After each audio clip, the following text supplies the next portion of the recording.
18. novembrī visas dienas garumā notiks dažādi pasākumi visā Latvijā, veltīti Latvijas Republikas proklamēšanas 97.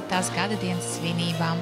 Rīga savu vienu no galvenajiem notikumiem, valsts proklamēšanas dienu, svinēs ļoti vērienīgi.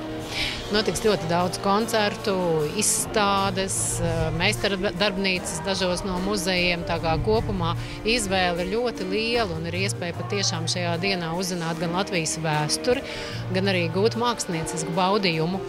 Jau 12. šeit Kongresu namā būs viens no lielākajiem šīs dienas mūsu producētajiem koncertiem. Visapkārt zeme zied. Programma būs veltīta katram no novadiem Zemgalē, Latgalē, Vidzemē, Kurzemē. Dažādas dziesmu oranžijas, tā kā koncerts būs ļoti interesants un vērienīgs. Ne bez iemesla koncertam ir dots nosaukums Visapkārt zeme zied. Mēs gribam uzsvērt šajā koncertā, cik mūsu Latvija ir skaista un neatkārtojama. Mēs sagaidām skaistus solistus, tērpus un, protams, skaistas dziesmas. Ringa Šļibovska, Kristīna Prauliņa, Daumans Kalniņš, tāpat arī būs aktieri Gundars Grasbergs, Marija Bērziņa, Latvijas radio Big Bands, Māra Brieškalna vadībā un, protams, neizsmeļamais un brīnišķīgais Raimons Pauls. Kas man patīk, tas, ka pavadījums spēlēs orķestris. Tas, kas ļoti reti, kad ir parasti mazie sastāv, bet Latvijas radio Big Bands un tā jau šodien tā cienījam. Vienīgi spēlēsim kopā ar Stīgu sastāvu, kopā violēm, jo tad jau dubultosies vispār viss tā.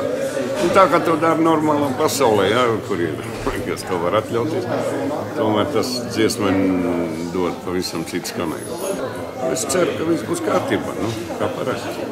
19:30 sāksies notikums pie Brīvības pieminekļa. Svinīgais pasākums, kurā piedalīties orķestris Rīga, kamerkoris Kamēr, arī solisti un 20:20 valsts prezidenta uzruna. Un pēc šīs uzrunas tad arī ir jādodas uz Krastmalu, kur 9 būs Latvijas himnas dziedāšana. Visā plašajā pasaulē vienlaikus dziedāšana ar lielu enerģiju un svētku uguņošanu, kuru mēs rīkojam. Viens no lielajiem un tādiem pazīstamākajiem notikumiem ir festivāls Staro Rīga, gaismas festivāls.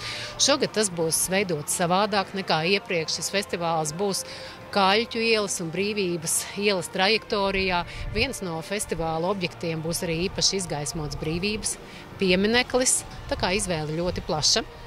Skatieties mājaslapā, izvēlieties, ko šajā dienā baudīt, kam veltīt savu laiku. Domāju, būs interesanti un atbilstoši svētkiem priecīgus svētkus. Un būsim lepni par mūsu Latviju. Turieties, strādājiet. No mums pašiem jau viss ir atkarīgs, kā mēs dzīvosim. Esiet veseli un uz priekšu.